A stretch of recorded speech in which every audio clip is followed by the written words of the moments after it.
Hello, FedPhoenix fam. So tonight I just want to touch on a little topic, and I think I'm going to call this the audacity. Because something I've learned many times over is that people from all walks of life can have a little too much audacity. And let me explain. So before I had went to federal prison, right, I believed, I had kind of fallen into the mind state of some of the negative stereotypes that surround, federal inmates, particularly low, minimum security level, which is where I was going, camp inmates, right? For example, I assumed that all of the white collar inmates would be these people who are generally wealthy and from privilege. And, the downside of that is they would be, very entitled, and they would be very kind of uppity and I'm better than you and, that kind of thing. And condescending. And I had assumed that many blue collar offenders would be regular folk, which is a good thing, for me, but also be more likely to be like drug addicts, right? Or thieves. But then I went to prison and I learned that just as many white collar inmates are drug addicts as blue collar. Arguably, depending on what housing unit you're in, you may find more white collar that are on drugs than blue collar. You may also find many white collar offenders who live below the poverty level. They're in there for welfare fraud. They're in there for PPP loans and, helping 20 other poor people get PPP loans under false pretense. You will find that some of the blue collar offenders are some of the most sober, kind of, honest, nicest, most generous people you ever meet. And some blue collar offenders actually come from, wealth, whereas many white collar offenders in the federal prison camp come from poverty. And, and there's a little bit of everything in both groups. So I get it. I get having these preconceived notions. And I get it that the false preconceived notions are pretty widespread and common. I get all that. And it is what it is. But when a person who has dealt with this firsthand tries to correct that for you, I've had people who say, well, I'm white collar, and, do the white collar people, they ask me questions and say things that pretty much imply that they're under the impression that white collar offenders are like housed separately from blue collar or have special privileges because they're white collar. That's not true. That's not even remotely reality. Or I've had people say, because they're blue collar, they expected more prejudice against them. They expected things to be more difficult for them necessarily, which is also not true. You got to think, blue collar is your guns, your drugs, you're helping, illegal people get into the country, you're dealing with knockoff, designer things or whatever. There are plenty of very wealthy, affluent people who get into blue collar crime. There are plenty of upstanding citizens in all other aspects other than whatever their criminal conduct was who get into blue collar crime. There are plenty of very poor people, very indignant people, plenty of people addicted to dirty drugs that get into white collar crime, that are embezzling from their job or whatever, or have a business or a variety of businesses and are cheating on their taxes. And you will find white collar people who aren't very educated, and you will find blue collar people with PhDs. So, to present yourself as superior, right, because of the nature of your charges, or to imply that someone is beneath you because of the nature of their charges, is just not reality. To believe or presume or imply that you'll be treated differently in a negative or positive way because of your specific charges is also not reality.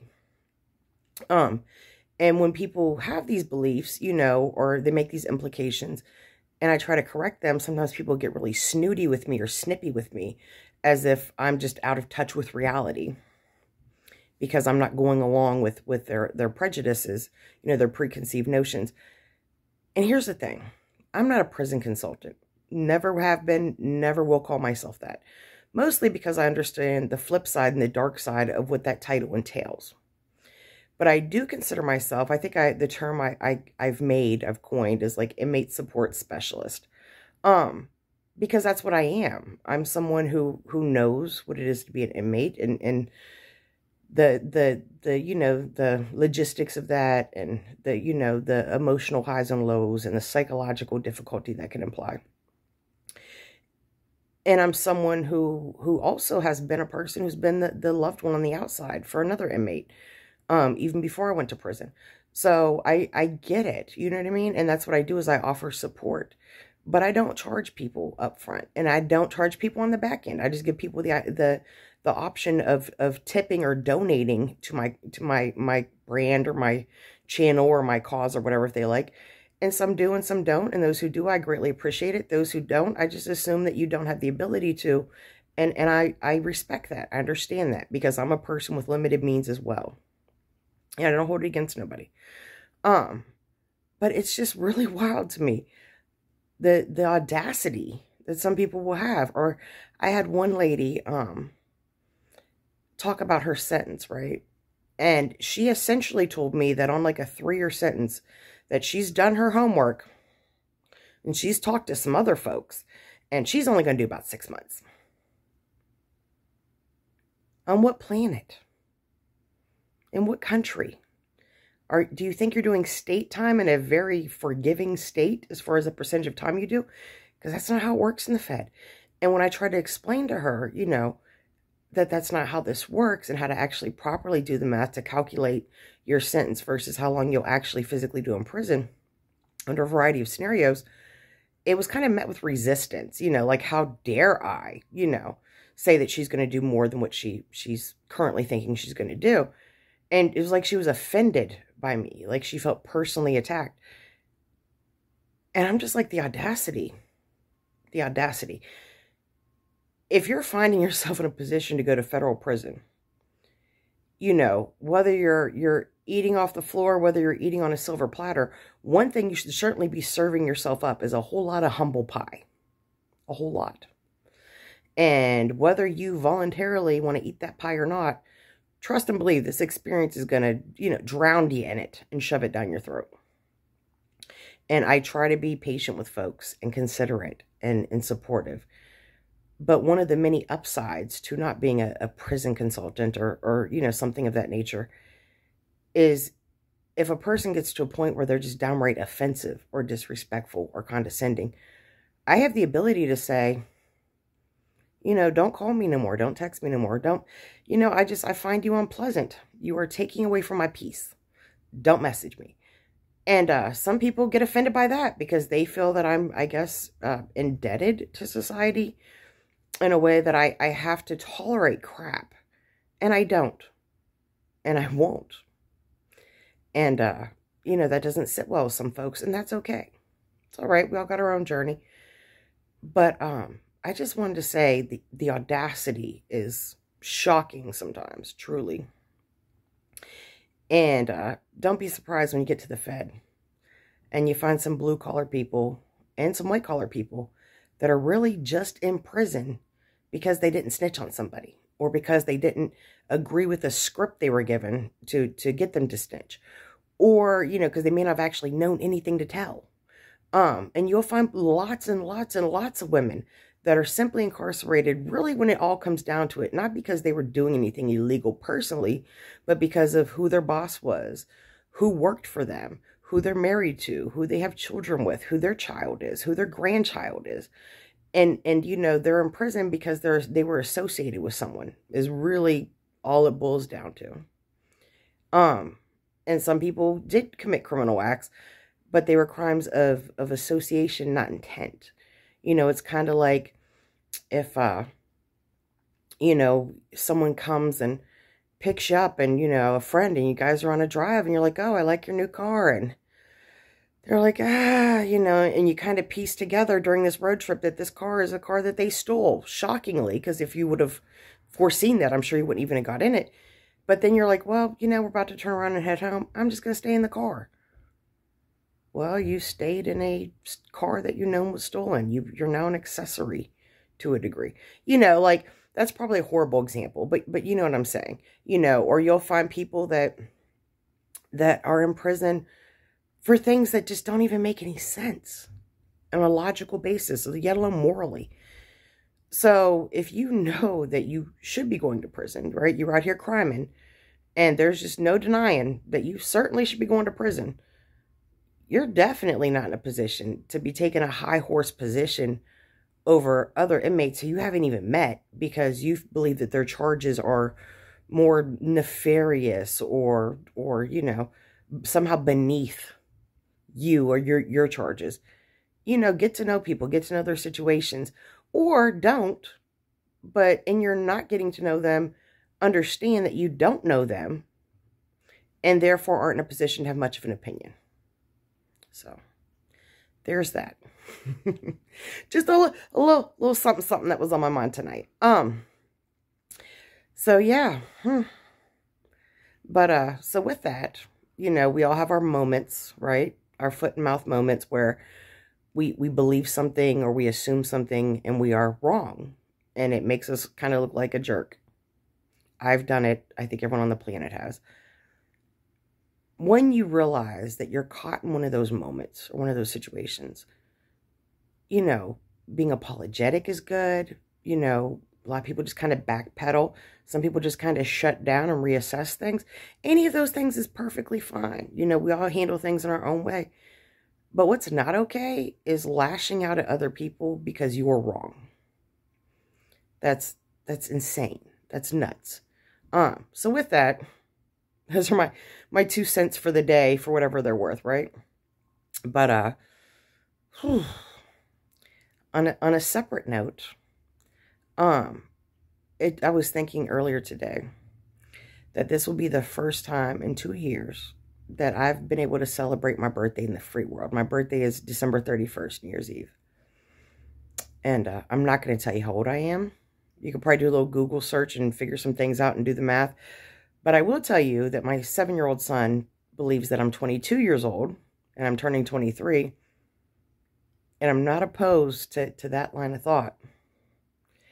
And it's also the first time in 2 years I'm home with my family for Christmas. First, you know what I mean? It's the first time in a year that I was home for Thanksgiving. But and as a very family-oriented person, these are a very big deal to me. And when I was thinking about this, I was thinking about in my last comp sheet, documentation from the Bureau of Prisons verifies that I should have been home November 10th of last year to finish my time, and I should have only had 2 more months left at that point on home confinement, which means last year I should have been home for both my children's birthdays. They have November birthdays, for Thanksgiving, and for my birthday, the New Year's, and for Christmas. And a part of me is kind of bitter that was taken away from me, literally because of the personal bias of a crooked warden who's no longer working there. And then, you know, but the biggest part of me, in the largest way, I'm so grateful, and I'm so humbled, and I'm so happy. And it's almost like for my birthday, like, what do I do now, right? Because my last 2 birthdays were in prison. The last one was meh.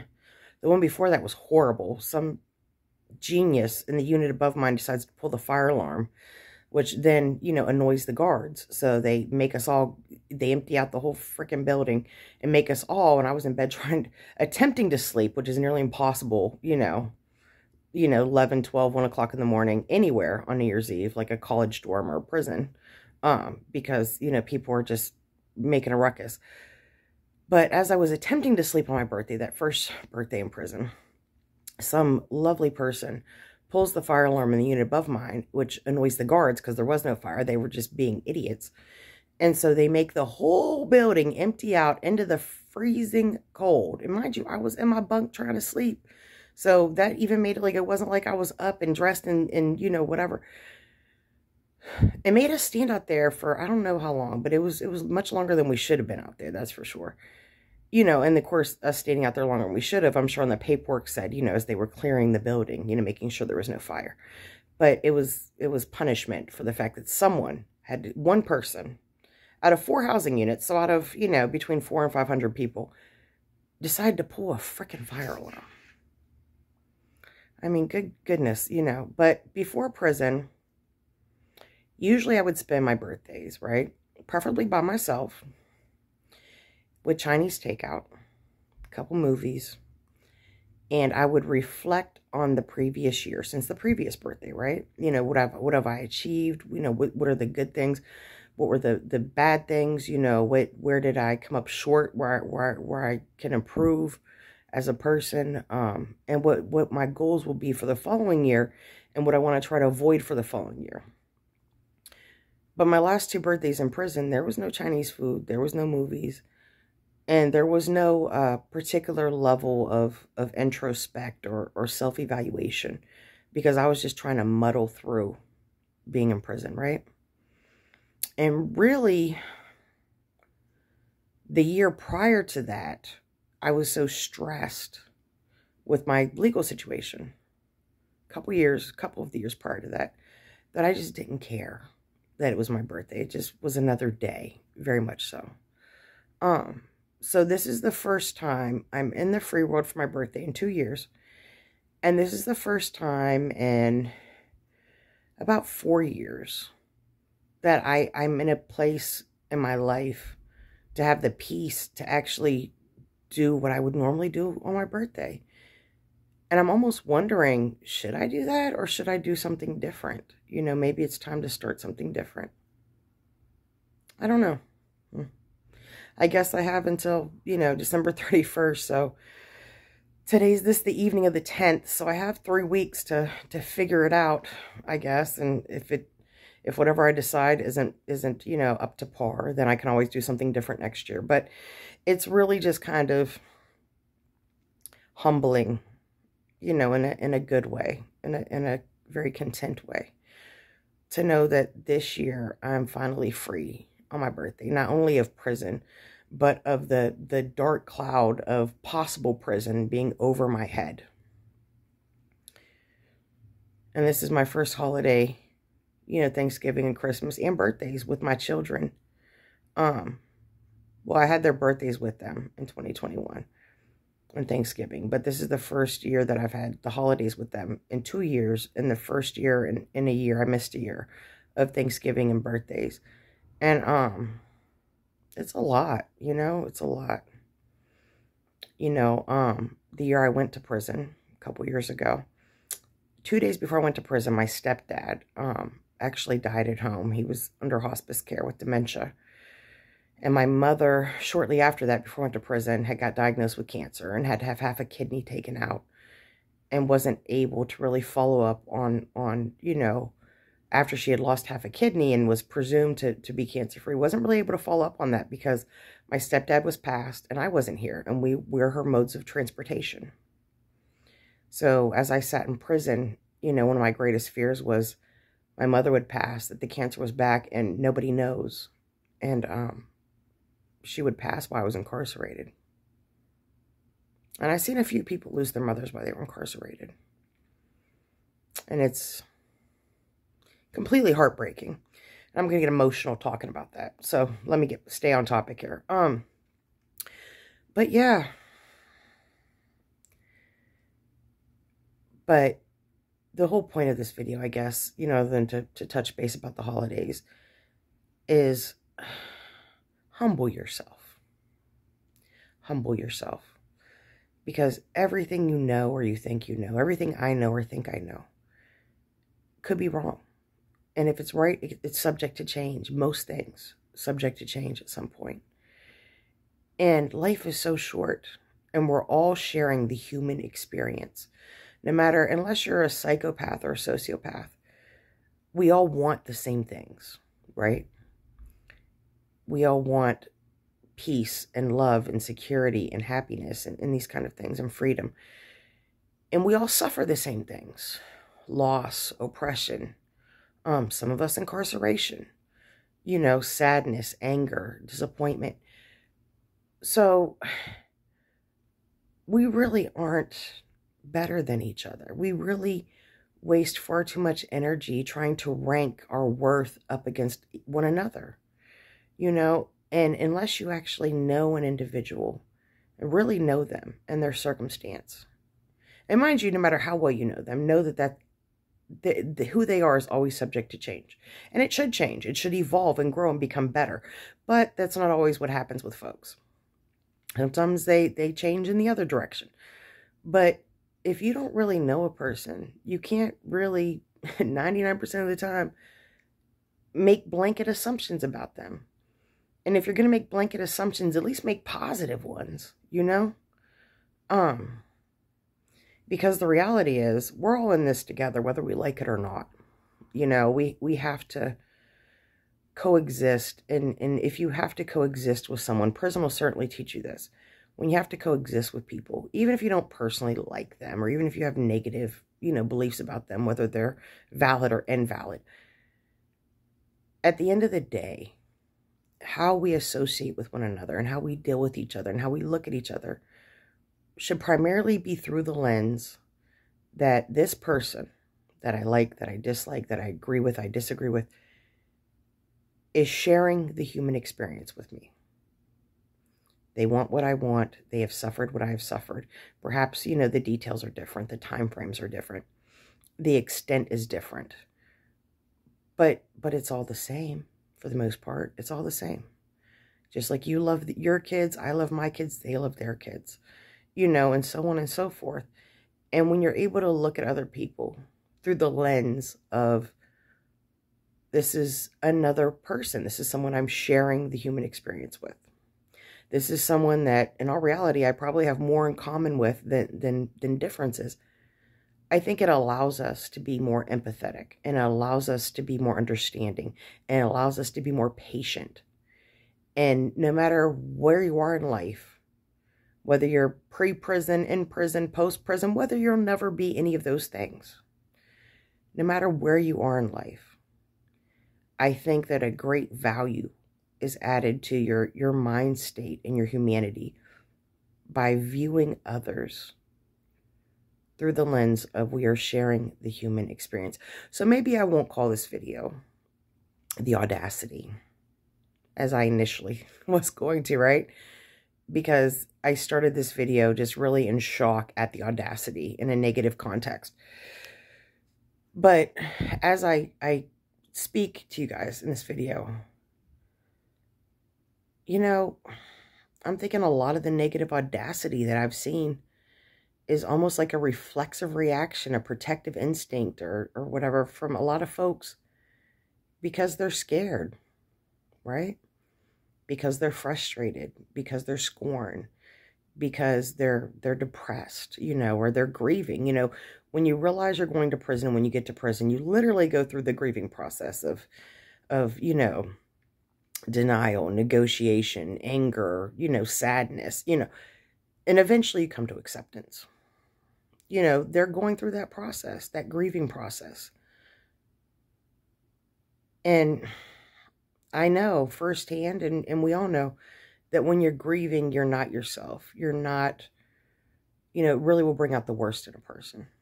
So I guess looking at things through the lens of, we're all sharing the human experience, as much as I encourage people to dial down their negative audacity, I understand to a degree, I think, where it comes from. And that makes me sad for you. That makes me frustrated for you. Because I get it. I really do. But you need to get it too. Because no matter what your thought process is, understand that I too am living the human experience. I'm not a machine. I'm not a person without emotion. In fact, if you were a follower or subscriber to my original YouTube channel, when I was going through the roller coaster of pre-sentence, you'll find that I'm actually a rather emotional person. And anyone who's in prison with me can vouch for that. I would have days where I'd be like, oh, the sun is out. And that would be enough to make me, on the verge of tears. Like, well, welcome to being a woman of a certain age, with hormone imbalances and, when I wasn't getting my thyroid meds too. Ooh, baby. But yeah. And I get that, being under duress can make people act out of character too. And it's definitely a duress is a mild way to put, the emotional scenario or condition of a lot of folks knowing that they're going into prison for a period of time, and what that means for them and their loved ones, and really how this is going to impact the rest of their lives. So I'll just call this the human experience, right? Because really that's the takeaway, I guess, is, to see others, and I need to see these audacious people through the lens of we are all in the human experience. We're all sharing the human experience together at the same time. And, it's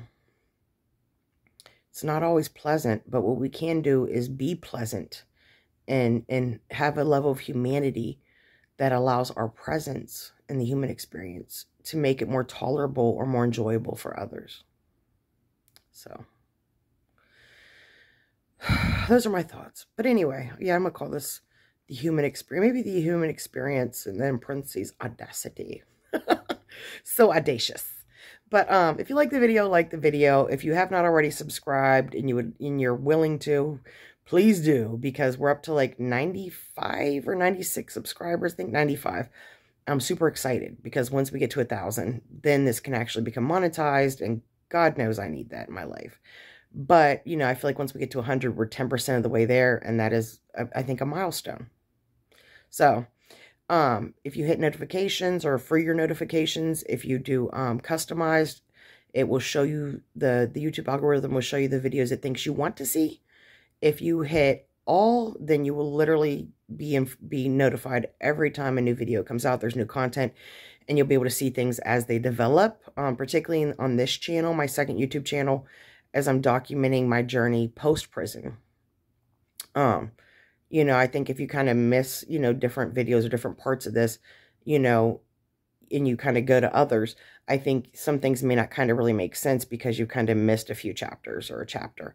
And in the description will be my Cash App and my PayPal if you would like to donate to the channel, which for transparency purposes means you're putting something in my emergency fund that if I don't need it for an emergency will go towards the cost of producing my book that I hope to have produced, by next fall. Because between buying my ISBN and editor fees and formatting and, I'm not tech savvy at all, like painfully not tech savvy. And so this means I'm going to have a certain amount of out-of-pocket costs, even though I'm writing and typing up my own book and going to do my own cover and all that kind of thing. And I can only do that because Canva makes it super easy. And in the description too will be a link to the merch line and my email address if for any reason any of you would like to reach out to me. So with that, good day, God bless, and show one another the mercy and patience and kindness that you would want for yourself. So